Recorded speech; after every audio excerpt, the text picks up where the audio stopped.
What is up, my lovely people in Blue Cranium land? So for today's video, guys, I'm going to be drawing you all a ram skull.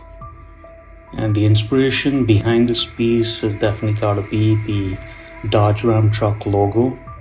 And that's something I've always admired ever since I've seen it, and I think it's a really cool logo, especially when you have like an LED light behind it and it glows in the dark. It kind of really looks cool. So if that's something you're interested in and would like to draw along, let's get started. So I found this really cool picture of a ram skull on Pinterest, and I saved it and thought I'd use it as a reference image when I decided to create this video. So for the most part, when I use images like this for reference, all I do is, look at the image, look at the canvas, and in this case the tablet, and just follow the lines of what I see and just keep it really loose, because I'm not going for something that's going to be a finished piece. I'm just trying to get a flow as to what I want the skull to look like, or anything for that matter what I'm drawing at the moment.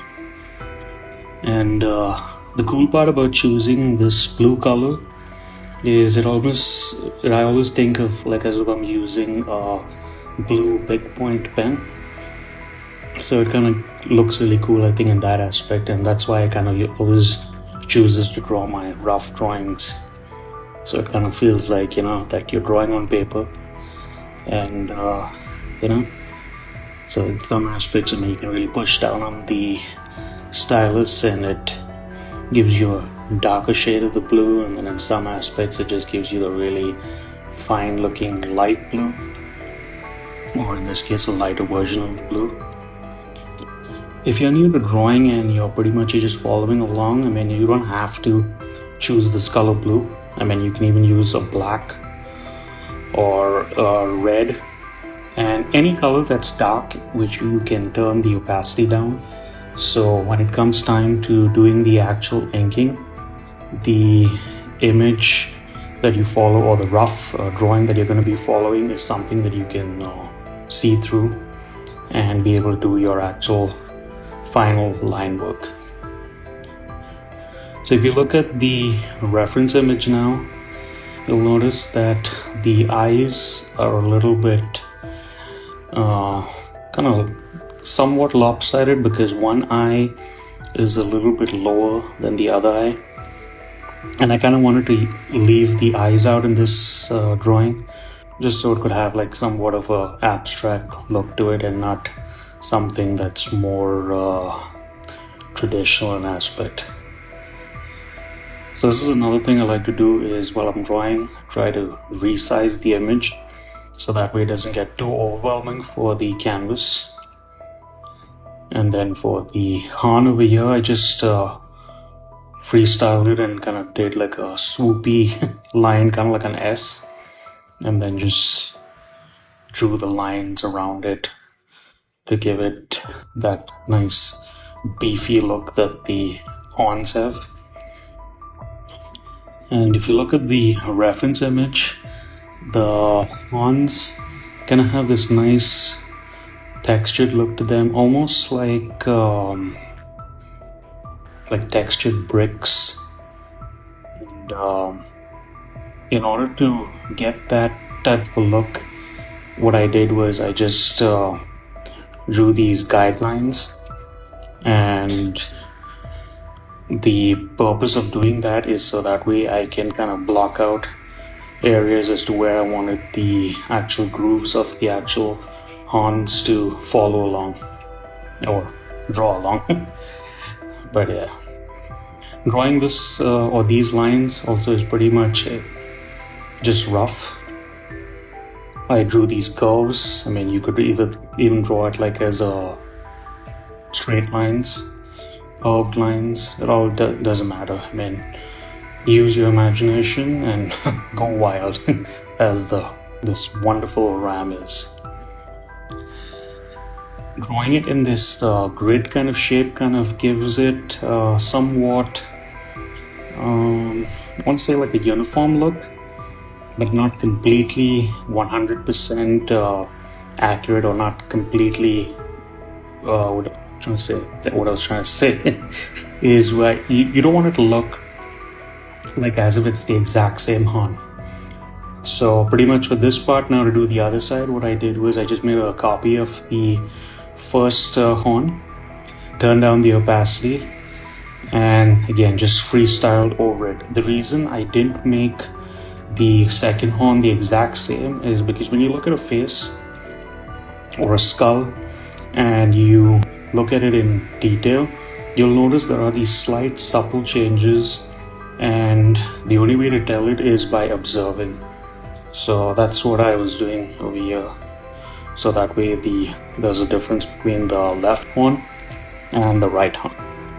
So pretty much for this horn, I'm just gonna do the exact same thing, or somewhat similar to what I did for the horn on the left, and just mark these kind of like grid lines all over the horn, so I kind of have a rough idea as to where I want to start the textured look on each of the horns from one side to the other. And I'm not really going for symmetry over here, but visually when you look at it, I want it to look like it looks the same, but it's not really the same, if that makes any sense. So now that I've got it to this size, I'm gonna resize it a little bit again. I'm gonna center it on the page. I'm gonna now turn down the opacity, and this is where the fun stuff begins, which is my favorite part of the whole drawing, which is the inking. Sometimes when I draw the rough line art, it just feels like I was like, man, this stuff looks like crap. But then when I get to the actual inking part, which is this part, and you actually change to the inking brush, and you're able to actually put that first stroke of the inking layer down, it kind of makes sense, you know? Because I mean, I can't tell you how many drawings that have gone in the past where I've drawn the rough drawing, and I looked at it like after maybe like 5 minutes into a drawing, and I'm like, man, you know, this looks so lousy. But now that I think about it, if I just follow through and finish the rough line art, and it actually got to the inking phase, I think the drawings would have come out really cool. Because that's one thing when you draw, is when you draw these rough line sketches, it just looks like crap, I mean, you know, and for the most part, and at least I don't know about other artists, but when I see the rough line art, I'm like, man, it's like I hope this looks better in the end. And the key to only knowing that is to just keep following along, because at the worst case, what's gonna happen, I mean, if the drawing doesn't turn out good, I mean, you can just delete it or start another one and move on, you know. That's something I always get holds me back from creating more art than I could possibly be doing. And it's something that takes time to master, and you gotta train your brain in the aspect of when I'm drawing something rough, you gotta tell yourself that this is just a rough drawing and it is going to get better. And that's pretty much what I did for this one, so as I continue doing the line art and using the pressure sensitivity to get the thick lines and then slowly taper them down at certain spots, it slowly but steadily starts coming together, and it kind of definitely looks nice. And that is one thing I used to not do in my older drawings, is I used to never use the pressure sensitivity option. And as a result, what used to happen is the whole drawing or whole illustration would kind of look very mechanical and very, very digital. I mean, yes, this is a digital drawing, but adding these different line weights, like, the thick lines in certain aspects for the, now for this part, since the bottom of the horn is going to be in the shadow area, I make the lines thicker, and then the top part of the horn where the light's going to be exposed, or the sun would probably be shining down on it, you would see a thinner line weight. And this is something I've just learned from seeing other YouTube artists draw, and then following anatomy books over the years and just practicing. And at the end of the day, drawing is something you just got to keep practicing and just making small improvements with every drawing that you do. And just learning from what you have done. And another good thing that I would recommend or tell people that are starting out and new to drawing, always go back and look at your old drawings and see how much you have improved from the current ones that you're drawing. Because when I'm not recording, I usually pick something that I've drawn maybe a few months ago or a year ago or something, and just draw for the heck of it, to see how I can improve on it and improve myself. But as you'll notice now, for the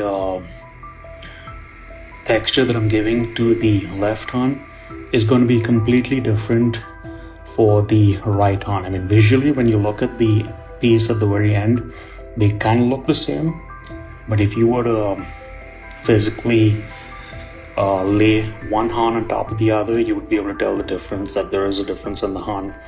So that's what I wanted to do, is make it look like it looks the same, but in reality it's a slightly different. But yeah, just follow the lines and continue on giving the detail. But yeah, these pressure sensitive brushes, as I said in my other videos, are real satisfying to work with, because when you see those thick lines and then you slowly can taper the same line, you can really tell the difference in how the art turns out. But yeah, so what do you guys think of the video before this, which was the what is it called, the trying to remember what the name is, the skeleton bone fish that I drew, angelfish, tigerfish.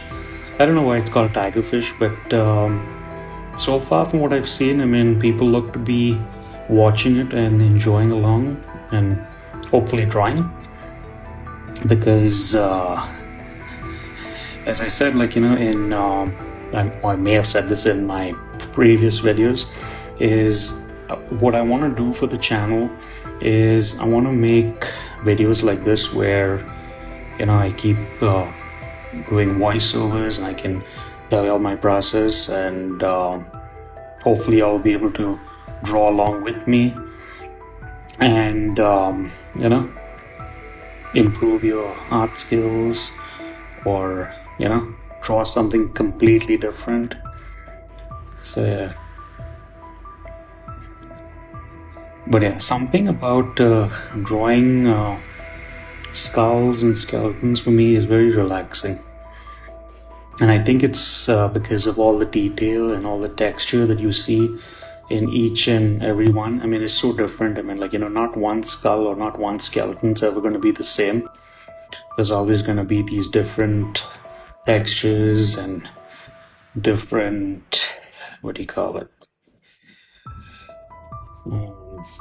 attributes or physical properties of each of them that are going to be so different. I think that's what's the cool part about drawing it.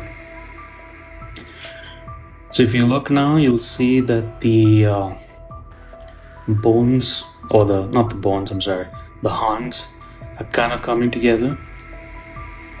And if you look at them from a distance, they'll look the same. But when you actually look at it up close, you can tell the slight difference that is in each and every one, in both of them. So yeah, this is another thing what I've been trying and experimenting is this video was actually, I want to say, close to an hour long. So what I've been doing is when I do the editing on them, I would say do my voiceovers, and I just try to see which part of the video would be cool to speed up a little bit, and then which part of the video would be nice to slow it down. Like, I mean, for this part, I thought speeding it up would be okay, because I mean, all I'm doing is just drawing lines, and if y'all are drawing along, I mean, y'all can draw these lines in the exact same spot, or you can draw the lines where you like it to be, because I mean, you know, it's just a fun project and drawing a ram skull.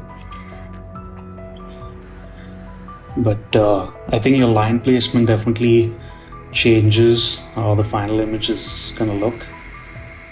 And for me, the reason I gave more lines to the Hans is obviously because, I mean, you know, this is an animal that has these head-on battles where they, I mean, like, they just go all in. And if you've ever seen the National Geographic channel and you've ever watched a ram fight, oh boy, the way their heads just slam up against each other when they're, I don't know if they're fighting or what is it they're doing, but damn, it's brutal. So that's what I was trying to mimic and, you know, give these Hans that textured look, you know, kind of like to show that it's been through a whole lot of battles. So and now for this part over here, what I wanted to do is just thicken up the lines, as I told you earlier, like, you know, and it all depends on where your light source is coming from. So for this, since I'm going to be doing the light source coming from the top part, the line work on the inside of the illustration will be thicker, and then the lines that are at the top will be a little bit more skinnier and more thinner. And if you convert this into a sticker, then the sticker would also have this really cool thick and thin lines. So that's another thing. But yeah, definitely this when you draw any illustration and you change up your line weight, it definitely gives the illustration a much more professional, more cool look to it than having to draw it just in one line weight. So I just continued the thickness on the lines and then just slowly worked my way through the illustration till I got till the bottom of this Han, and then just slowly started doing the other line work on the other side of the Hans. And this pretty much this technique of drawing lines and giving it detail is again something you can try on your own and experiment. And if you don't like the way it turns out, I mean, you know, just give it another try, and if it comes out cool, good for you. And if it doesn't, you know, you'll learn something that you don't want to do, and then you can just try a whole new way. So now for this inside part of the skull, what I did was I wanted to try a new brush, which is called, like, it kind of has this spray pattern or a spray paint look to it. So what I did was I used the selection tool and just shaded on the inside of this. And what's cool about this feature is when you use the selection, the ink or the spray spatter in this look kind of just stays confined to the area you select. And what's cool is, I mean, when you select it, I mean, anything in blue is selected, and when you lay down the or use the stylus, I mean, the rendering or the ink spatter in this just comes in the area that's selected. And obviously if it doesn't look nice, I mean, you can just undo it. And I like how this one turned out, because it kind of gave the skull, or not the skull, I'm sorry, the bones more of a nice textured, more weathered look to it. And this is a technique that one of the artists that I follow on Instagram, who goes by the name of Nick Divine, he uses when he does the shading of his different skull creatures that he draws. I mean, because he's a tattoo artist, and every time I talk to him, or every now and then when I talk to him on Instagram, I always ask him, like, what is the brush that he uses, and if it's something that he made on his own, or if it's just a default brush. So now for the colors of the year, I chose different shades of orange. For the hounds, I mean, I use this nice bright, almost like a fiery looking orange. And for the actual skull, I just use, I don't know if this would be like a really more like a muddy kind of a shade of beige. And this is all from the same palette of the orange.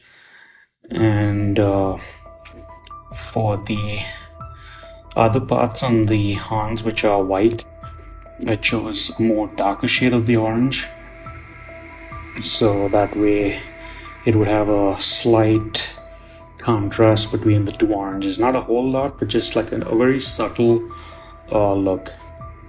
Because when I done the previous illustration that I done, I think I want to say back in 2022, I'd used the same orange, and I really liked how the the horns came out after I did the actual shading on it.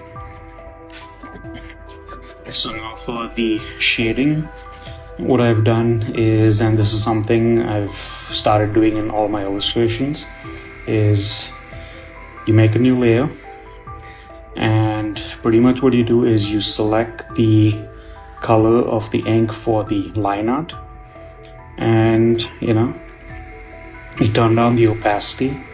And the other thing that you want to do is you want to select the bottom layer to be a clipping mask. So pretty much whatever line work you do on the top layer just ends up showing up on the layer that's below it. And I think what is the most cool part about doing this kind of shading, which I probably said in the video prior to this, is if you decide that the colors that you used are kind of clashing and are not going or don't go well together, you can just change out the colors, and you don't even have to mess with the shading, because whatever you do on the shading layer, I mean, just kind of carries over to this layer on the new, or rather onto the new colors that you have chosen, so you don't have to start back from scratch. And it's a cool technique that I never really knew about, and obviously this is something that I'd learned from another artist online, and I think it's a cool way to do shading. It'd be nice if you could use the same technique when you're drawing traditionally, but when you do traditional art, I mean, it's all about trial and error and finding what will be the best shade to make the illustration pop. So when you use this shading layer over the spray pattern look, it kind of gives that nice, even more of a textured look, because now it gives the illusion that the skull is kind of like has got that 3D look to it. So I think that's what I liked, how it turned out. And I'm sure if I spent more time on it, it probably would have looked more 3D. And then here's another technique I like using, which is the selection tool. This is also from another artist. And what's cool about this technique is you just freestyle the line art or the lines, on how you want the shading to turn out, and then you just drop the ink. If it doesn't come out the way you envisioning it, you can just undo it and restart back up. And in this case, what I did was I just used a bigger chunk and selected it. And for any part that did not get the shading the way I wanted it, I just went ahead and used the stylus and just touched it up. But this type of shading does make it a whole lot quicker than doing it just with the stylus.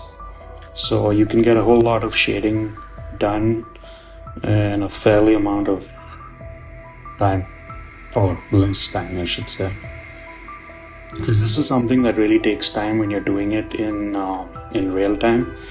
Because I think, if I would remember correctly, I think the video was up to almost an hour and 5 minutes, I think, at this point. But through the magic of editing and speeding things up a little bit here and there, I mean, I'm able to bring it back down to the 30-ish point. So for this part, what I did, the drop shadow, at first I kind of deleted it, but then I was like, let me try something different. So what I did was I selected the eraser and chose the spray paint brush and just kind of took away from the shadow that I'd created. So it almost gives this nice kind of, again, a nice weathered look, and it's got this very nice soft kind of look to it, almost like an airbrush look. And this is the first time I've tried something like this on the shading. I mean, prior to this, I would do the same look with a different darker shade of the color, but doing it this way was kind of a different way of doing it. I mean, you get the same outcome if I was trying to do it in the spray paint of the darker color, and has that nice soft look to it. So I kind of liked how this was. So it was kind of like a accident, and I just kind of tried to see how I could fix it.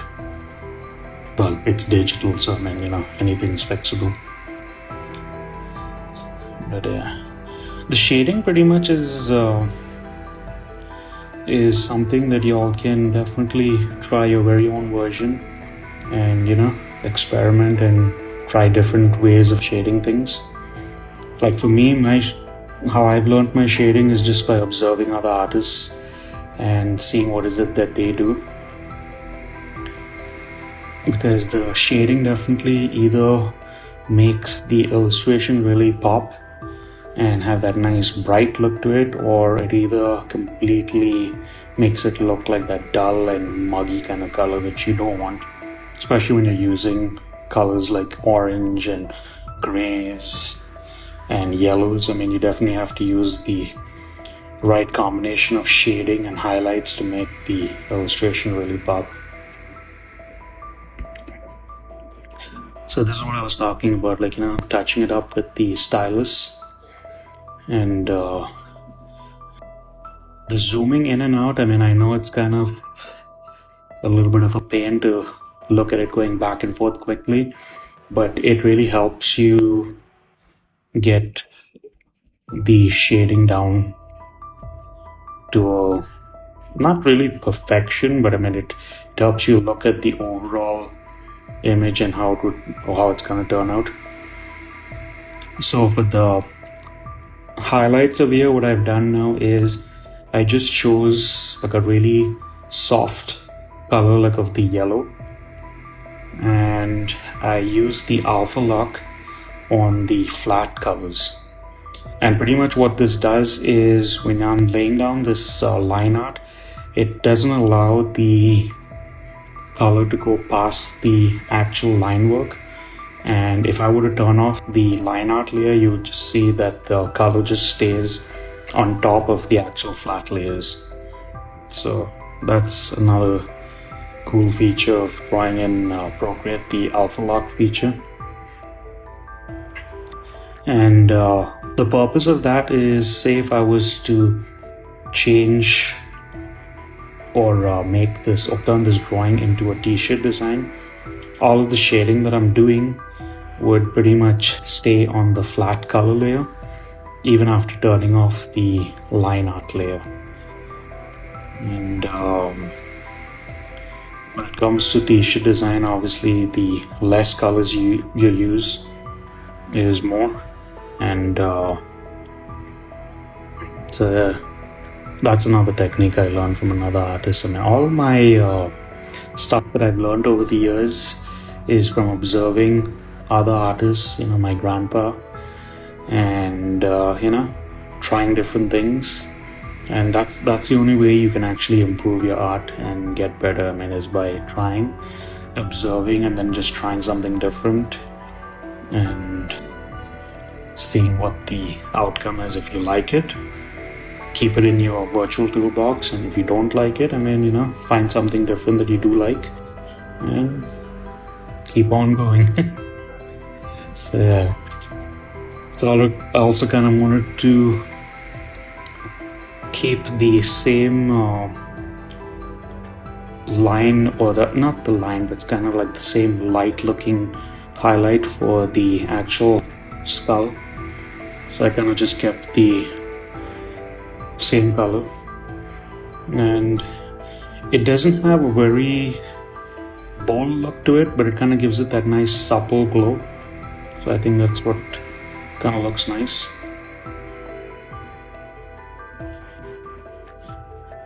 But at this point, it's just filling in the lines and going over one piece of the illustration and then slowly moving to the next.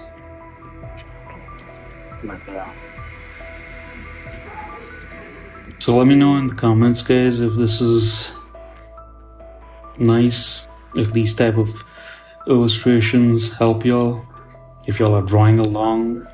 I'd sure like to see what y'all come up with, because I know one of the drawings that I'd done earlier on, I think it was called the Book of the Dead. One of my friend's daughter ended up doing it as a drawing for her I don't remember if it was an art class or something that they had some drawing project in school, and she ended up doing it. So my friend, she ended up sending me the picture of what her daughter drew, and it was kind of cool because she kind of got the colors spot on as to what I'd done it in the actual video. So it's kind of nice to see something like that out in the real world, that that somebody followed along and did that drawing. But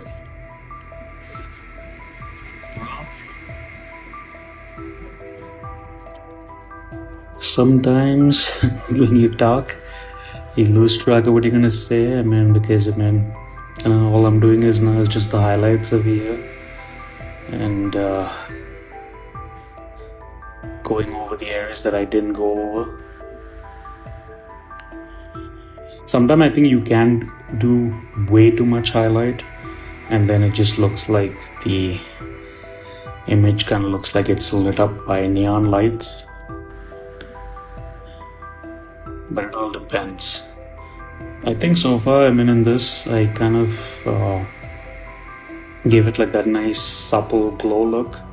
So it kind of almost looks like the hands are almost got that molten lava kind of look.